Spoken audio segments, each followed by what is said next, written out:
দেশে যে ঐক্য তৈরি হয়েছে তা ধরে রাখতে সবাইকে সজাগ থাকার আহ্বান জানিয়েছেন বিএনপি নেতা আমির খসরু মাহমুদ চৌধুরী। যারা জনগণের মনের ভাষা বোঝে না তারা রাজনীতিতে টিকে থাকতে পারবে না বলে মন্তব্য করেন তিনি। সকালে এবি পার্টির আলোচনা সভায় এসব কথা বলেন আমির খসরু। এ সময় অন্য দলের নেতারা দ্রুত নির্বাচনের তাগিদ দেন। অন্তর্বর্তী সরকারের 1 মাস কেমন গেল, ভবিষ্যতে কেমন যাবে শীর্ষক আলোচনা সভার আয়োজন করে এবি পার্টি। ঢাকা রিপোর্টার্স ইউনিটিতে আয়োজিত আলোচনা সভায় যোগ দেন বিভিন্ন রাজনৈতিক দলের নেতা ও বিশিষ্টজনেরা।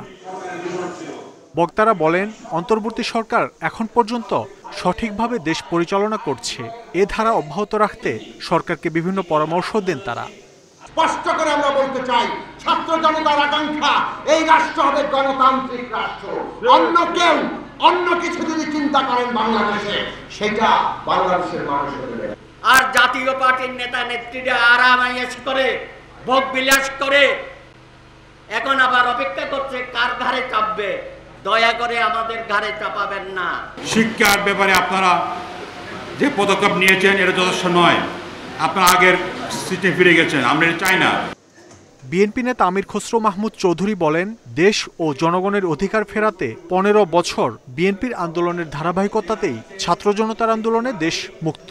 35 বছরের নিচে যারা 65% আছে জনসংখ্যা, তারা কি ভাবছে এটা যারা বুঝবে না, আমি দুঃখের সাথে বলছি, আগামী দিনের রাজনীতির প্রেক্ষাপটে তাদের জন্য খুব বেশি জায়গা থাকবে বলে আমি মনে করি। এদিকে জাতীয় প্রেস ক্লাবের সামনে এক মানববন্ধনে বিএনপি নেতা শামসুজ্জামান দুদু অবিলম্বে শেখ হাসিনাকে বাংলাদেশে ফেরত পাঠাতে ভারতের প্রতি আহ্বান জানান।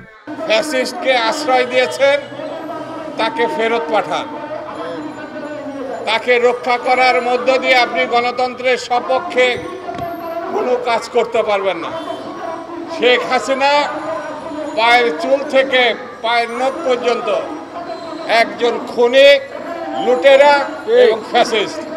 এখনো আওয়ামী লীগের দোসররা দেশ ও মানুষের বিরুদ্ধে নানা ষড়যন্ত্র করছে বলেও দাবি বিএনপি নেতাদের।